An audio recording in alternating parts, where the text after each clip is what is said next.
I do some consulting work on American feeling in the room was You palpable. don't ever say to her that One about the Chautauqua Institute. Introductory discussion on the ethical We laughed. more of a community. Before China took back over. Currently doing in autism. As Penn State's executive vice president and provost, Nicholas Jones has a hand in virtually every aspect of the university. The New Zealand native came to Penn State from Johns Hopkins University, where he served as the dean of the Whiting School of Engineering. In addition to his duties as Penn State's chief academic officer, Jones is a professor in the College of Engineering.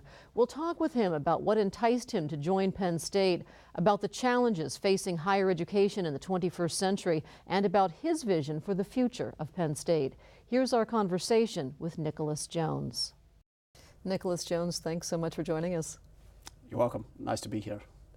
In layman's terms, what does the executive vice president and provost do at Penn State day to day? Describe a day in the life of Penn State's vice president and provost. Sure. Well, I guess I can begin by saying what I think it is that I should be trying to accomplish on a daily basis.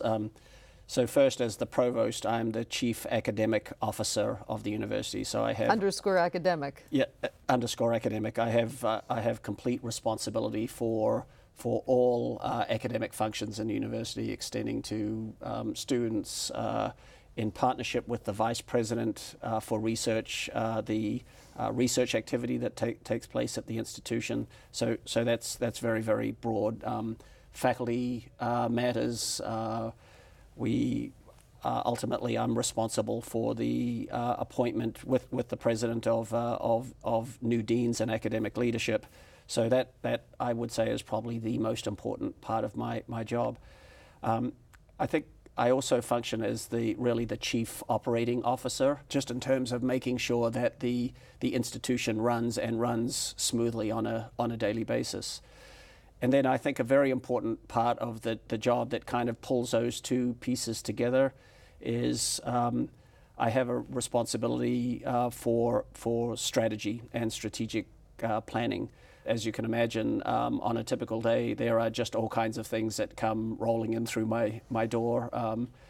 Many of them are really good and exciting and positive things, but of course, the job, we have some challenges that we have to deal with, so I get some of those as well. And I want to talk about some of the challenges in a moment, but just to give people a background, you spent 24 of the last 27 years at Johns Hopkins University in Baltimore, Maryland, 9 of them as dean in the Whiting School of Engineering.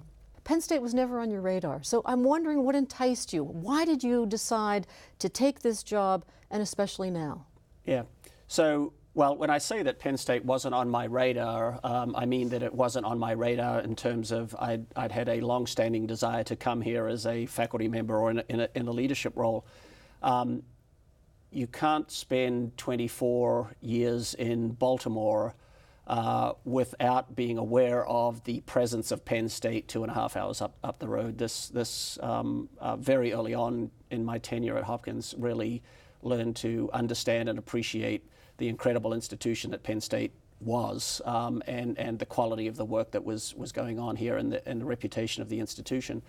Especially in engineering, which is your field. Certainly in engineering, but then just the incredible scope of this institution, which I've learned more about since I've been here.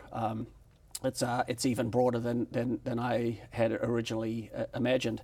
For me, what really started early on in the process to get my attention and get me excited was many things. First, the core strength at the institution that exists here. Across the board, and I've learned it even more in the last several months, within the colleges, within our institutes, across our campuses, there's just this incredible breadth and depth and diversity of talent.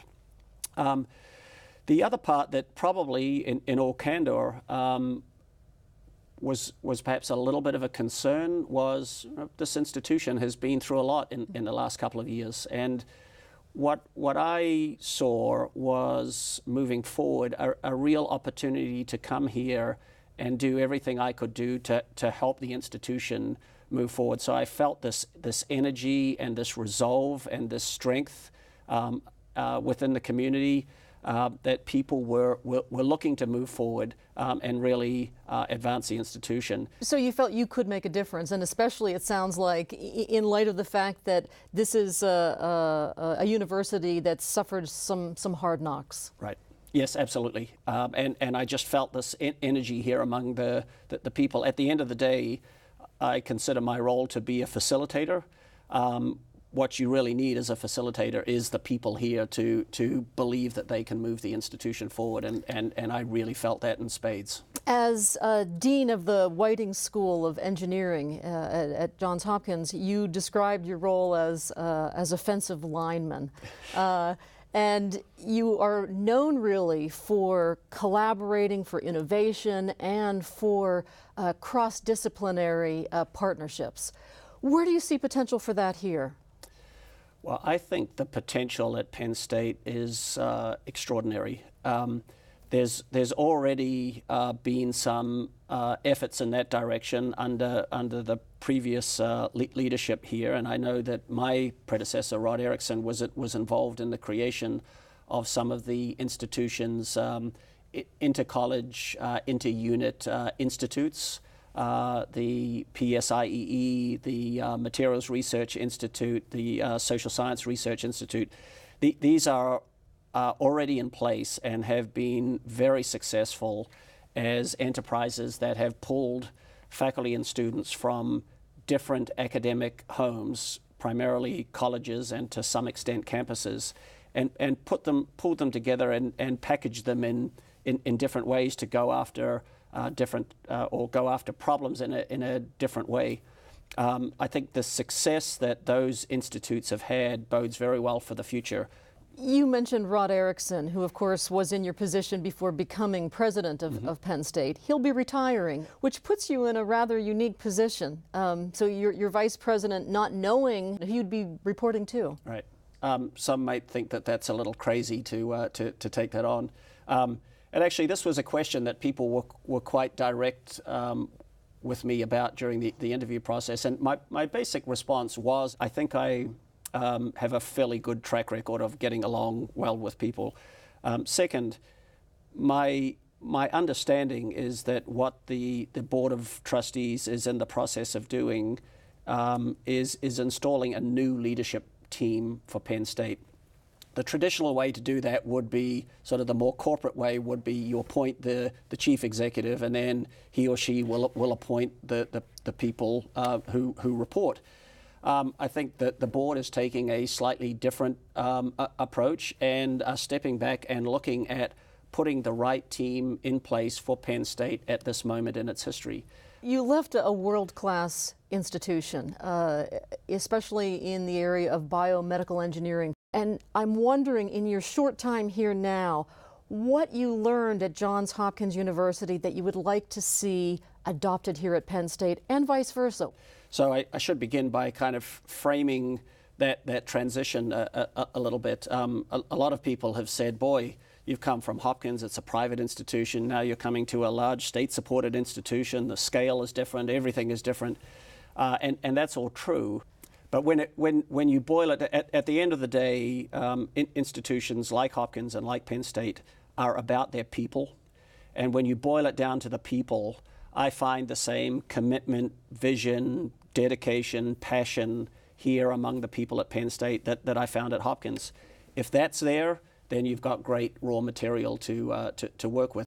These are challenging times for higher education, and some say that the greatest challenges facing higher ed is the pace and scale of change. On the other hand, some say that the challenge really boils down to one of access and success. Can everyone who qualifies for college afford to go?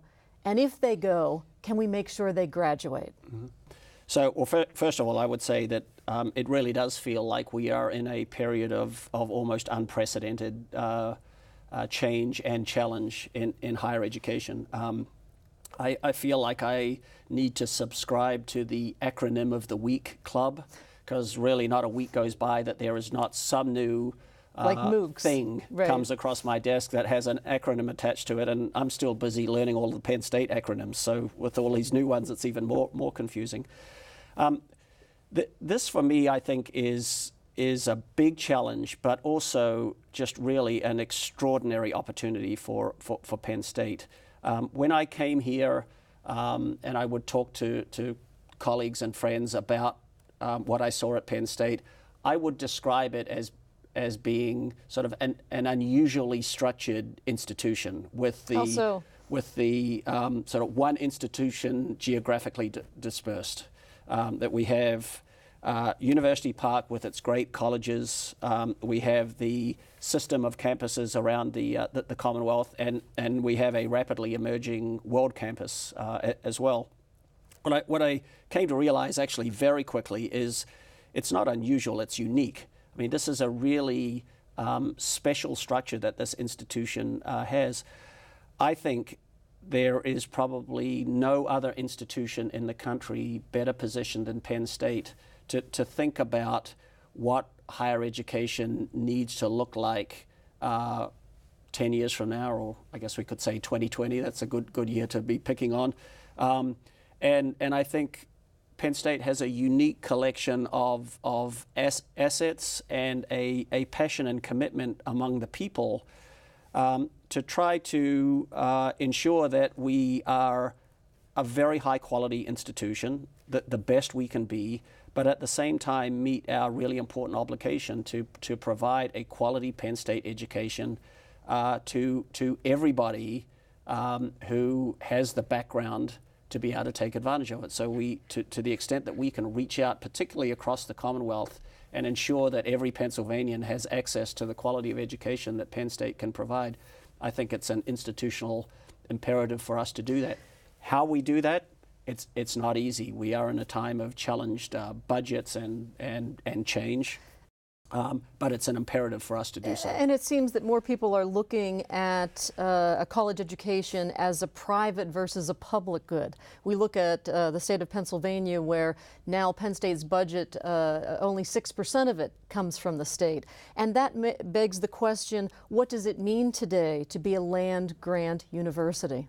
Yeah, I think that's a very good question. And I believe that as we go through the strategic planning process that we are in now, that this is going to be one of the themes that will emerge. I would love to give you a really succinct response to that question, but I think it's for us as an institution to really take that challenge and ask ourselves as we go through this process, what does it mean to be a land-grant institution in 2013, and what do we need to commit ourselves for the next decade? I think I don't know what the answer is.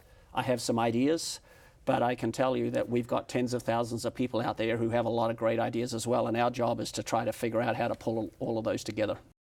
We've got college graduates, 8.8% who are unemployed, 18.3% who are underemployed or working only part-time.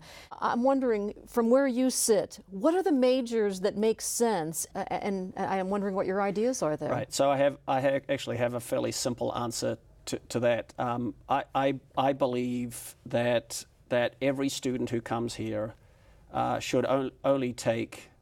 There's only one major that everybody should take, I think, and that is the major that they are passionate about. So for me, and this applies certainly to a place, in my view, like Penn State, where there really are so many options available.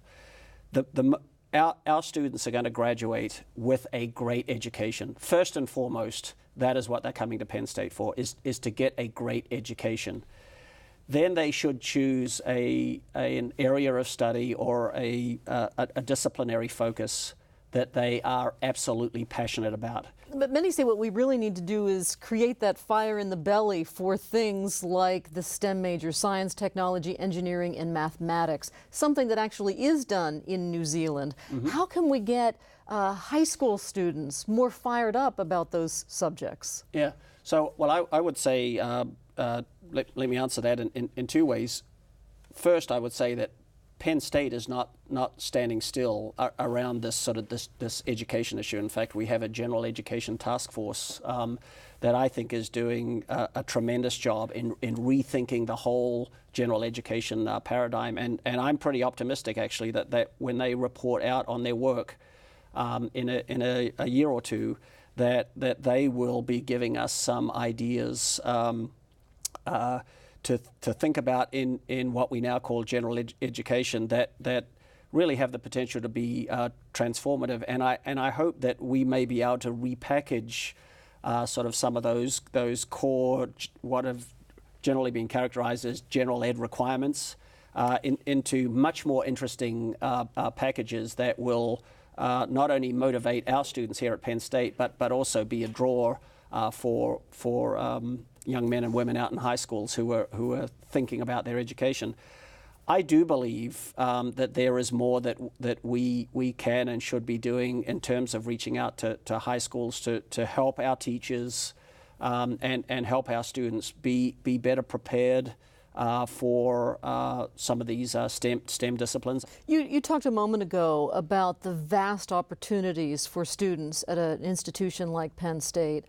And I'm wondering, with change as it is, so rapid, are there majors or colleges that perhaps should be eliminated at Penn State and new things created to address changes in society? I think if I was going to use a naval metaphor to describe Penn State, I would call us an aircraft carrier. We are huge.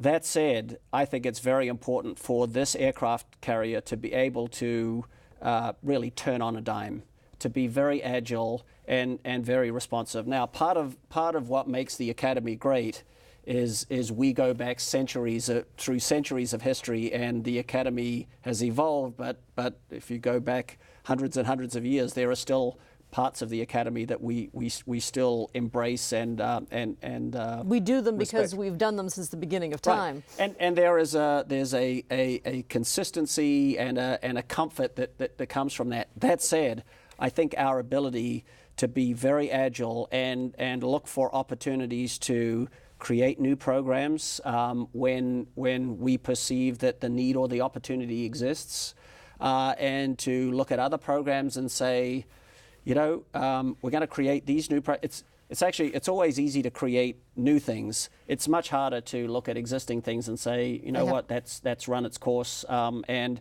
it probably makes more sense for us to stop doing that the way we've been doing it and think about doing it in a different way. And I will say that I see that there are some such processes in place at Penn State. We are already making some tough decisions about programs that should be eliminated or consolidated, and at the same time looking for opportunities to add new ones. So I think both processes are important. You've been credited with making the College of Engineering at Hopkins more diverse. That's something that's a pressing issue here at Penn State. What ideas do you have about continuing to make Penn State a more diverse university? Yeah, I think probably one of the places where we had most success during my tenure as dean at Hopkins was this is engineering, and so traditionally women have been underrepresented, particularly in the faculty ranks. Hopkins Engineering actually did fairly well at the undergraduate and graduate level. But when I took over, we had, I think it was fewer than 10% of the faculty were women, and that number ended up around 20% last year. So what we really did there to effect that was we didn't implement any quotas or specific numerical goals. What we did was just worked with the department chairs and the institute directors and the search committee chairs, and we really held them to a high standard about getting out and making sure that they really shook the bushes hard to generate good pools of candidates. So we made the emphasis on making sure that we had a good group of candidates in the pool, in particular in the finalist pool, and actually it was quite remarkable. And I think a lot of people learned a lot from that process when they stopped doing things the same old way that they had always been doing them, and really rolled up their sleeves and worked very hard to make a good pool. What would invariably happen is that the best candidates in the pool represented the diversity that we were trying to attain. So it really ended up being a win. You have to look. It was a win-win. It was a win-win in the end, and so we were really very happy with that. And I think that kind of thinking is really important here. That we just need to make sure that we leave no stone unturned and ensure that we are reaching out as comprehensively as we can to get good people. Okay. And I think Penn State is a place that really can attract diverse candidates. It's not easy. If it was an easy issue, we would have done it already. It's hard. But I think Penn State has the sort of the raw ingredients necessary to be able to do this, and I think we should take advantage of it. I'm wondering what you can pull from your personal background. You, I'm sure people have noticed by now, have an accent. You are from New Zealand. You graduated from the University of Auckland in 1980, and then did your master's and doctoral degrees at Caltech. Yep. Education in New Zealand is very different from the U.S. The school year for school children is almost year-round. The commitment, the public commitment for higher education is very strong. It's highly subsidized. Mm-hmm. Yes. So it's well, first of all, it's because it's in the southern hemisphere. It's on a different cycle from here. So the summer break is from December through the end of January, and then there are a few breaks distributed through the year. So there are some adjustments you have to make when you look at the how they run things down there. I would say that I was just extremely fortunate to benefit from what I consider at the time, and I believe still is, to be a terrific educational system that was really built around access. I came from very, very humble means. My mother lived paycheck to paycheck. My dad died when I was very young. And the education system in New Zealand and the fact that I had access to a high quality education, first in grade school through high school, then a terrific education that was accessible to me at the University of Auckland, that then prepared me well for a fabulous experience at Caltech when I was there. So I believe very strongly in the transformative power of education. It's almost impossible for me to conceive, if I rolled back the clock, say 40 years, and somebody said to me, you know, at some point you're going to be living in Pennsylvania and you are going to be the provost at Penn State University, I would go, you're crazy. But the transformative power of education and the fact that it was accessible to me as somebody who really did not have means, that is not lost on me. And I certainly, while I'm in this role, I will do everything that's within my power to work towards making sure that a Penn State education is available to everybody who can get one. The college graduation rate in New Zealand is also remarkable. On the world stage, New Zealand ranks 5th in terms of college graduates. The United States, 12th out of 36 countries. Yep. I think there's a commitment in New Zealand to the value of education, and I think part of it is probably driven just by the geography. It's a very, not so much now in today, but certainly when I grew up, it was a very isolated place. The nearest large country is Australia, which is 3 hours away, and so I think people really felt that education was something that was empowering. And so it was embraced by individuals and by the nation as a whole. Where are you going to invest your energies? What are your priorities moving forward? Probably my biggest priority for the next 20 months or so is strategic planning.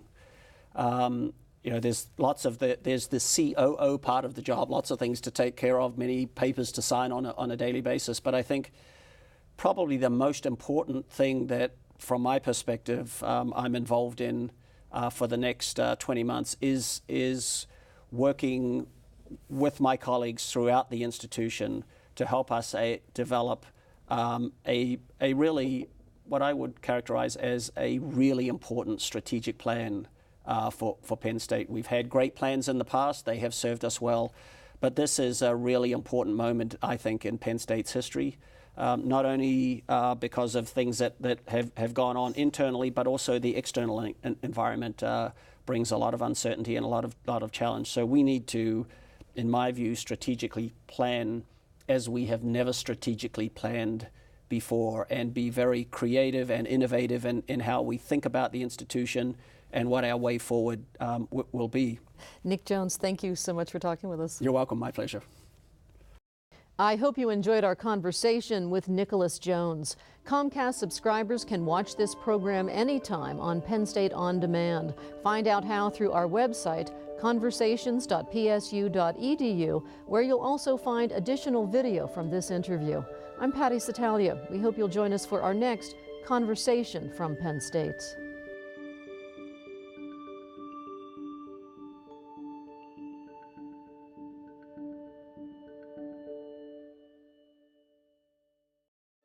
If you've enjoyed Conversations from Penn State and would like to purchase a DVD of this show or any of our other episodes, order online at mediasales.psu.edu or call 1-800-770-2111.